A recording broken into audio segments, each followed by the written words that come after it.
Bonjour, bienvenue dans cette méditation de la parole de Dieu de ce mardi, le 25 juin. Nous allons méditer l'évangile de Saint Matthieu qui nous donne certaines maximes qu'on pourrait reconsidérer et appliquer dans notre vie. Ne donnez pas aux chiens ce qui est sacré. Ne jetez pas vos perles au pourceau.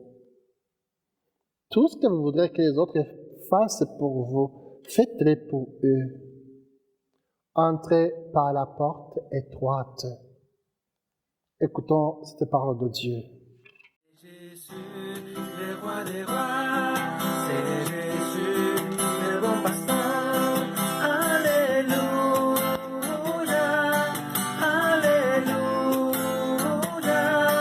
Alléluia, Alléluia, Amen. Évangile de Jésus-Christ selon Saint Matthieu. En ce temps-là, Jésus disait à ses disciples, « Ne donnez pas aux chiens ce qui est sacré.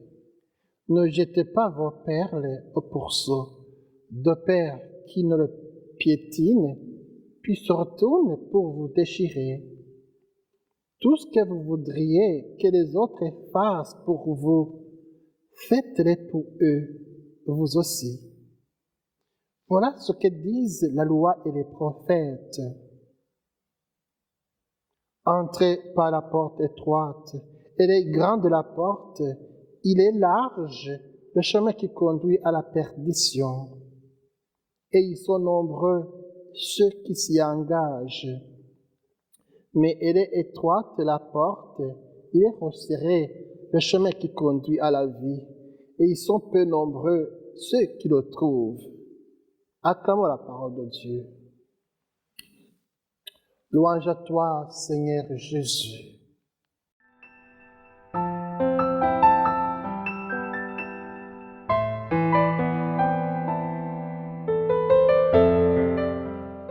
Aujourd'hui, nous recevons de la parole de Dieu une série de petites maximes qu'il est bon de faire entrer en résonance entre elles et avec tout l'évangile entier. Ne donnez pas aux chiens ce qui est sacré. Tout au long de sa vie, Jésus n'a eu de cesse d'abolir la séparation entre le sacré et le profane. C'est tout homme, tout l'homme, toute sa vie qui est sacrée parce qu'elle est habitée par la présence de Dieu. Les chiens et les pourceaux ne servent-ils pas alors ceux qui ne respectent pas la vie humaine, qui la défigurent et la bafouent? Ne jetez pas vos perles au pourceau, au cochon. Qu'y a-t-il de plus précieux dans la vie chrétienne que notre foi et notre vie intérieure de grâce? Il est bon de partager ces dons. Cependant, nous devons veiller sur eux, les cultiver avec soin et les empêcher d'être piétinés, d'être dénigrés, méprisés. Mais alors, quelles sont les situations dans ma vie où j'expose mon âme et ma foi au danger? Il est large le chemin qui conduit à la perdition, et ils sont nombreux ceux qui s'y engagent. Mais il est resserré le chemin qui conduit à la vie, et ils sont peu nombreux ceux qui le trouvent.